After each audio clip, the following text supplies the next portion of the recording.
The Belmont was the kind of restaurant where reservations required a 3-week wait and a credit card that didn't flinch at 4-figure dinners. Marina Vasquez pushed through the heavy brass doors at exactly 5:45, 15 minutes before her shift started, because being late at a place like this wasn't just unprofessional, it was unthinkable. The hostess, a woman named Patricia, who wore her disdain like perfume, barely glanced up from her podium as Marina hurried past toward the staff entrance. The restaurant occupied the ground floor of the Mitchell Tower downtown, all floor-to-ceiling windows and imported marble, the kind of place where the silverware probably cost more than Marina's monthly rent. She'd been working here for 6 weeks now, ever since she'd arrived in the city, with nothing but 2 suitcases and a determination that felt increasingly fragile with each passing day. The other servers were college students from wealthy families, people who treated this job like an exotic hobby rather than a necessity, and they moved through the dining room with an easy confidence that Marina couldn't quite replicate no matter how hard she tried. Her manager, Gerald, was already in the kitchen when she arrived, his perpetually pinched expression suggesting he'd smelled something unpleasant and couldn't quite locate the source. He looked her up and down with that particular brand of disappointment he seemed to reserve especially for her. "Table 12 tonight," he said without preamble, pointing toward the private dining section near the windows. "VIP reservation, Marcus Whitmore and his associates from Whitmore Capital. They've got the 7 o'clock slot. I need you on your absolute best behavior, Marina. No mistakes. Mr. Whitmore is a regular, and he expects excellence." She nodded, smoothing down her uniform, which never quite fit right no matter how many times she adjusted it. "Yes, sir. I understand." Gerald's eyes narrowed. Because last week you mixed up the wine order for the Henderson party, and the week before that you forgot to mention the halibut special to table 6. At the Belmont we don't have room for errors."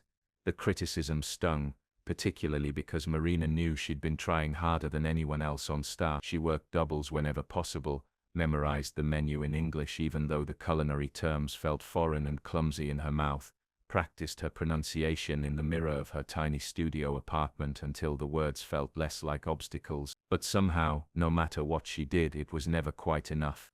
The other servers drifted in as 6 o'clock approached, laughing about their weekend plans, comparing notes about upcoming exams, living lives that seemed impossibly carefree. Marina tied her apron and reviewed her section, checking that every water glass gleamed, every napkin sat folded at precise angles, every detail perfect, because perfection was the only thing that might keep her employed long enough to save the money she desperately needed. Marcus Whitmore arrived at 7:03, which apparently passed for punctual when you were worth north of $200 million.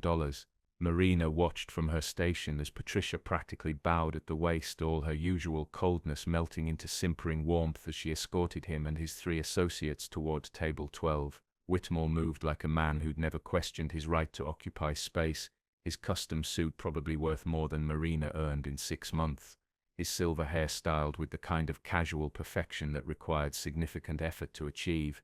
His associates followed in his wake like pilot fish, younger men in their 30s and 40s, all wearing variations of the same expensive uniform, all carrying themselves with that particular swagger that came from knowing the world generally bent to accommodate them. Marina took a steadying breath and approached the table with her warmest smile, the one she'd practiced until her face hurt.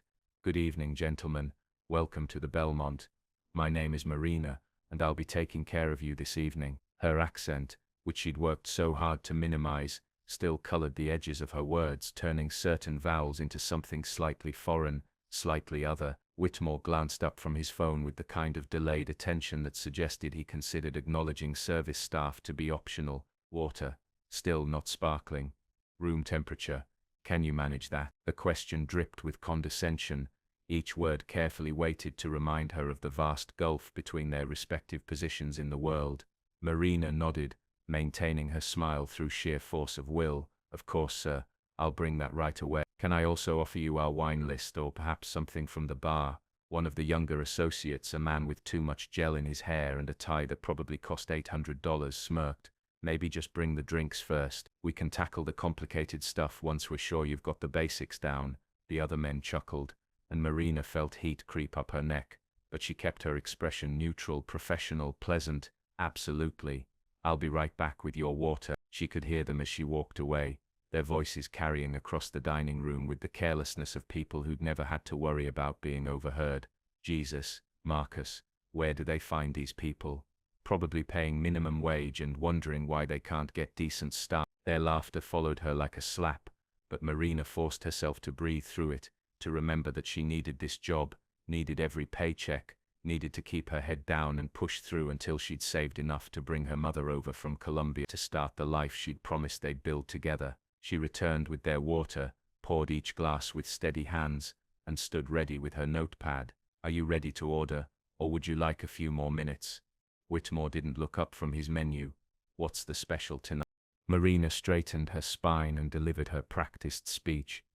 This evening our chef has prepared a pan-seared Chilean sea bass with a lemon beurre blanc, served with roasted fingerling potatoes and seasonal vegetables. The fish is caught sustainably and arrived fresh this morning from our supplier in Seattle. She'd rehearsed those exact words a dozen times before her shift, making sure each syllable landed correctly, but somehow in the moment under Whitmore's skeptical gaze, her accent seemed to thicken, the word vegetables coming out slightly wrong, the V too soft, almost like a B. Whitmore's eyebrows rose. Begetables, is that what you said? The associates erupted in laughter, and Marina felt her face burn. Vegetables, sir. Seasonal vegetables. She tried again, overcompensating this time, making the word sound clipped and strange. Right. Vegetables. Whitmore repeated, drawing out the word with exaggerated care, as if speaking to a child or someone with impaired hearing. You know, it's really quite remarkable that they'd put someone on the floor who can barely speak English. What's your story, sweetheart? Fresh off the boat. Marina's hands clenched around her notepad, her knuckles white. I apologize if my pronunciation is unclear, sir. I'm still learning. Would you like to hear about our other specials? But Whitmore was warming to his audience now, playing to the other men at the table who were grinning and exchanging glances. No, I'm curious now. Where are you from? Let me guess. Somewhere in South America. Your English is pretty rough. How long have you been in the country? Every word felt like a calculated strike, designed to diminish, to remind her of her place. Marina swallowed hard. I'm from Colombia, sir. I've been here for 4 months. 4 months, Whitmore repeated, shaking his head in mock amazement. And they've got you working at the Belmont. That's really something. I mean, don't get me wrong, I'm sure you're trying your best, but maybe you should consider a position where communication isn't quite so crucial. Kitchen staff, perhaps. Dishwashing. Something where the language barrier isn't such an issue. The associates were barely containing their laughter now, and Marina could feel the attention of nearby tables turning toward them, people pretending not to listen while absolutely listening. Gerald was across the dining room watching with narrowed eyes, probably already composing the lecture she'd receive after the shift about not creating scenes, about maintaining composure, about how replaceable she was. I understand your concern, sir, Marina said quietly, her voice steady despite the humiliation coursing through her. I'm working very hard to improve. Now would you gentlemen like to order? Whitmore leaned back in his chair, still smiling that cruel smile. You know what? Let's test this. Order for us. I want the ribeye medium rare. Thompson here will have the salmon. Davidson wants the duck. And Rodriguez over there, he'll take the lamb chops. Can you remember all that? Or should I write it down for you? Marina wrote down the orders, her pen pressing hard enough into the paper to nearly tear through it. And how would you like the salmon prepared, sir? She directed the question at Thompson, who exchanged an amused glance with Whitmore before answering, however the chef recommends. Think you can communicate that to the kitchen without getting confused? She nodded once sharply.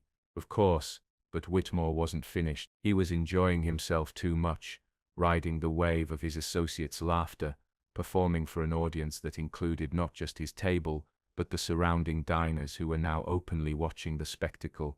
You know, Marina, I'm actually doing you a favor here. This is a learning opportunity. In America, we have certain standards for customer service, and part of that is clear communication. If you can't speak English properly, you're going to struggle in any service position. It's just reality. I'm not being mean. I'm being honest. Someone needs to tell you these things. Marina felt something crack inside her, like ice giving way under pressure. She'd endured 4 months of condescension, 4 months of being treated like she was less than human, 4 months of swallowing her pride, and her anger, and her education because she needed the money, needed the stability, needed to prove she could survive in this new country that seemed determined to grind her down. She'd left behind a job as a translator for an international NGO in Bogota, left behind her mother who was waiting for her to earn enough for the visa application, left behind a life where she'd been respected and valued and seen as more than just her accent or her background. And here was this man, this walking embodiment of unearned privilege, mocking her struggles while wearing a watch that cost more than her annual salary. "Sir," she said, and her voice was different now, harder, stripped of the apologetic softness she'd been using. "I appreciate your feedback." Whitmore waved a dismissive hand. "Don't take it personally. I'm sure you're a nice girl. You just need to work on your English, maybe take some classes, or something. There are programs for people like you, people like you." The phrase hung in the air between them, loaded with every prejudice, every assumption, every bit of casual cruelty that Whitmore probably didn't even recognize as cruelty because to him, this was just honesty, just telling it like it is. Marina looked at him for a long moment, this man who thought his wealth gave him the right to humiliate strangers, who believed his success was purely a product of his own merit, rather than circumstance and privilege. Then she smiled, and it was nothing like the practiced, professional smile she'd been wearing all evening. "Actually, sir, I do have some education in languages. I speak 5 of them fluently. English is my weakest, I'll admit. I've only been studying it seriously for 8 months, but perhaps I could take your order in a language you'd find more comfortable." The table went quiet. Whitmore's smirk faltered slightly. "What are you talking about?" Marina switched seamlessly into Arabic, her voice flowing with the practiced ease of someone who'd spent years mastering the language's complex phonetics. "I said that I speak 5 languages fluently, and I'd be happy to accommodate your linguistic preferences if English isn't working for you." The Arabic hung in the air like a challenge, beautiful and incomprehensible to everyone at the table. Whitmore's mouth opened slightly, closed again. The associates had stopped laughing. Marina continued, her voice never losing its professional courtesy, or perhaps French would be more suitable. She switched languages mid-sentence, the words flowing like water. "Je parle couramment le français. J'ai vécu à Paris pendant 2 ans en travaillant pour Médecins Sans Frontières, comme interprète médical." My French is actually stronger than my English at this point. Thompson, the one who'd made the comment about her managing the basics, had gone pale. Marina turned to him specifically, still smiling that new smile, the one that contained all her suppressed anger, transformed into something more powerful. Or maybe Mandarin. "Wazai beiding shusi la sanyen, zhongwen, wawilieke guozo fanyi gonzo." The entire restaurant had gone quiet now, conversations dying mid-sentence as people turned to watch this unprecedented reversal. Gerald was standing frozen near the kitchen entrance, his expression cycling through confusion, shock, and something that might have been the first glimmer of respect. Marina turned back to Whitmore, switching to Spanish, her native language, the words coming out rapid-fire and passionate. "Y por supuesto, hablo español perfectamente porque es mi lengua materna. Trabajé como traductora profesional durante 6 años antes de venir aquí. Tengo 2 maestrías, una en lingüística y otra en relaciones internacionales. Pero claro, usted asumió que porque tengo un acento en inglés, debo ser ignorante." Then, still maintaining that professional courtesy that now felt like a weapon, she switched back to English, her accent still present but her words precise and cutting. "I apologize if my English pronunciation isn't up to your standards, Mr. Whitmore. As I mentioned, it's only my 5th language, and I've only been learning it seriously for 8 months.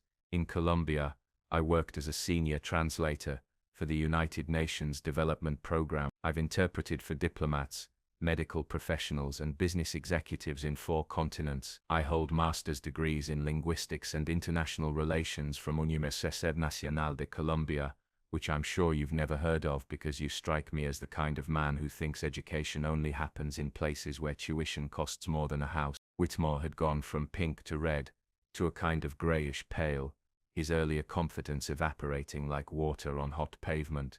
The associates weren't looking at Marina anymore. They were looking at their phones, at their hands, at anything but the scene unfolding before them. I came to this country, Marina continued, her voice steady and clear, because my mother needs medical treatment that isn't available in Colombia, and I'm working at the Belmont, because US immigration law requires that I wait 18 months before I can work in my actual field and I need to save money for her visa application. I'm working doubles 6 days a week, living in a studio apartment that barely fits a bed, and studying for my American translator certification exam every night after my shift. So yes, my English pronunciation isn't perfect. Yes, I struggle with certain sounds and phrases, but I understand every word you've said tonight, including all the things you thought I was too stupid or too foreign to comprehend. The silence that followed was absolute. Marina could hear the kitchen sounds from across the dining room, the clatter of plates and the hiss of grills, could hear the traffic outside on the street, could hear someone's phone buzzing insistently on a nearby table. What she couldn't hear was a single voice, because every person in the Belmont was watching this moment unfold with the kind of rapt attention usually reserved for car crashes or marriage proposals gone wrong. Patricia, the hostess, was gripping her podium like it was the only thing keeping her upright. A couple at table 7 had their phones out, and Marina realized with a distant sort of detachment that they were recording this, that tomorrow she'd probably be unemployed, but also possibly viral, a moment of defiance captured and shared across social media for millions to consume with their morning coffee. Whitmore's face was doing something complicated, cycling through emotions faster than Marina could track. Embarrassment, certainly. Anger, absolutely. But underneath it all, something else, something that looked almost like shame, though she suspected men like Marcus Whitmore didn't have much practice with that particular feeling. He started, then stopped, cleared his throat, tried again. I didn't realize. No, Marina agreed, a voice gentle now, which somehow made the words hit harder. You didn't. You made assumptions based on how I sound rather than who I am or what I know. You decided that my accent meant I was uneducated, that my struggle with English pronunciation meant I was stupid, that my position as a waitress meant I deserved your mockery. She paused, letting the words sink in. You weren't being honest, Mr. Whitmore. You were being cruel. There's a difference. Rodriguez, the associate who'd been mostly quiet until now, pushed back from the table slightly. Look, I think maybe we should go somewhere else. Let's just settle up and… No, Whitmore said, the word coming out harsh and strangled. He looked up at Marina for the first time since she'd started speaking Arabic.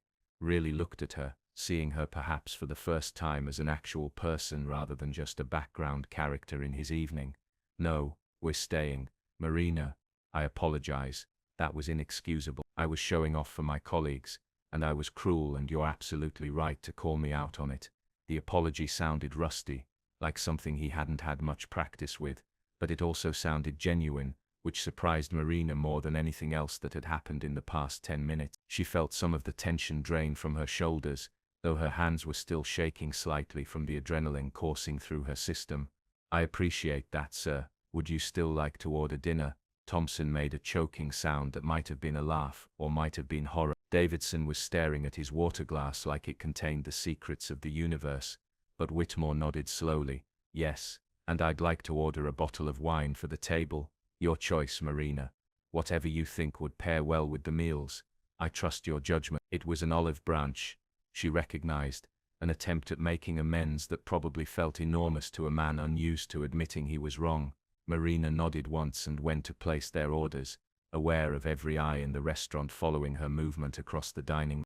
Gerald intercepted her before she reached the kitchen, his expression unreadable. For a terrible moment, Marina thought he was going to fire her on the spot, that defending herself would be the final straw, that standing up to a customer, even one who deserved it, would be grounds for immediate dismissal.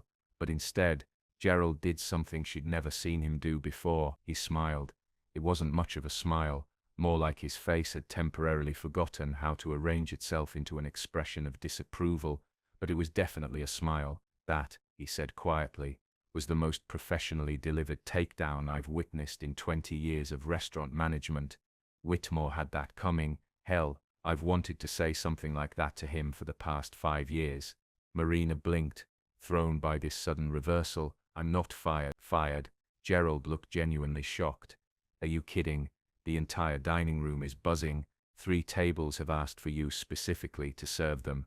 That couple at table 7 just tipped their server 50% and told her it was in your honor. You've made the Belmont the most talked about restaurant in the city tonight. He paused, and his expression shifted into something more serious, more human than she'd ever seen from him.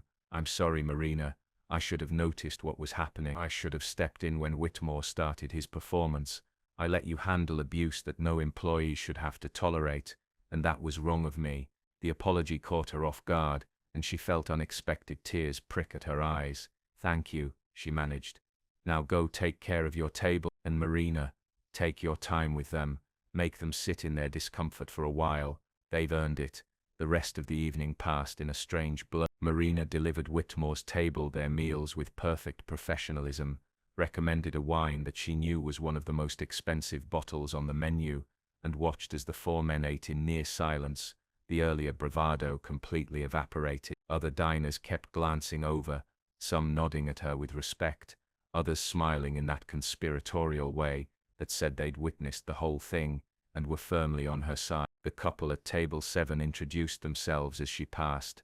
Mark and Jennifer Chen, both professors at the university. We recorded the whole thing, Jennifer said, her eyes bright with excitement. With your permission, I'd love to share it. That was incredible. You're incredible. Marina hesitated. The video would mean exposure, would mean her face and voice spreading across the internet, would mean potentially complicating her immigration status or her future employment prospects, but it would also mean something else. It would mean other people in her position might see it, might feel less alone, might understand that their accents and their struggles didn't diminish their worth. Yes, she said finally, you can share it, but please include context. I don't want people to think I'm just some angry employee. I want them to understand why this matters. Mark nodded seriously. We'll make sure the story is told right. Whitmore's table left around 9:30 after a meal consumed in subdued silence. As Marina presented the check, Whitmore pulled out his business card and a separate piece of paper with his personal phone number. I meant what I said about the apology, he told her, and his voice carried none of the earlier arrogance. What I did was unacceptable, but I'd also like to make an actual amends, if you'll let me. My company works with several international businesses that need translators and cultural consultants. I can't guarantee anything, but I'd like to connect you with our HR department. Your immigration status might prevent immediate employment, but we could potentially set up a consultancy arrangement, or at the very least, I can provide professional references when you're ready to work in your field. Marina took the card, studying his face for signs of insincerity and finding none. Why would you help me after I humiliated you? Whitmore smiled, and this time it was self-deprecating, almost human. Because you were right about everything you said. Because I've spent too much of my life assuming my success means I'm better than other people, and because my daughter is a linguistics major, who speaks 4 languages, and if someone treated her the way I treated you tonight, I'd want to put them through a wall. Consider this enlightened self-interest. He paused at the door, turning back one more time. For what it's worth, your English is actually quite good. The accent doesn't matter nearly as much as the content, and your content tonight was flawless. After they left, after the restaurant finally closed, after Marina had finished her closing duties and changed out of her uniform, Gerald called her into his office. She went with her heart pounding, still half expecting delayed consequences, but instead he offered her a promotion to lead server and a raise that would cut months off her savings timeline. You've earned it, he said simply. And frankly, after tonight, every other server in this place is going to up their game. Nothing motivates like watching someone refuse to accept less than they deserve. Marina walked home through the city streets at midnight, her feet aching, her mind still buzzing with everything that had happened. Her phone had 17 missed calls from her mother, who'd somehow already heard about the video that was starting to spread across social media, already racking up hundreds of thousands of views. Her mother's last voicemail was in Spanish, her voice thick with pride and tears. Media, everyone is calling me, everyone has seen the video, you stood up for yourself, You showed them who you really are.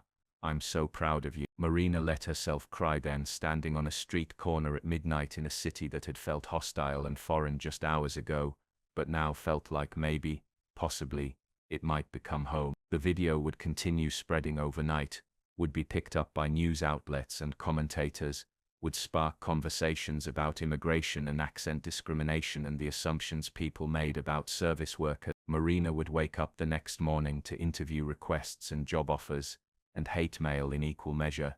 Whitmore would issue a public apology and make good on his promise to connect her with professional opportunity. The couple from Table 7 would set up a fundraising campaign to help bring her mother to the United States, raising enough money in 3 days to cover all the visa fees and initial medical expenses. But in that moment, standing alone on the street corner with tears running down her face and her mother's proud voice echoing in her ears, Marina understood something fundamental. She'd spent 4 months trying to make herself smaller, quieter, less foreign, believing that accommodation was the price of acceptance.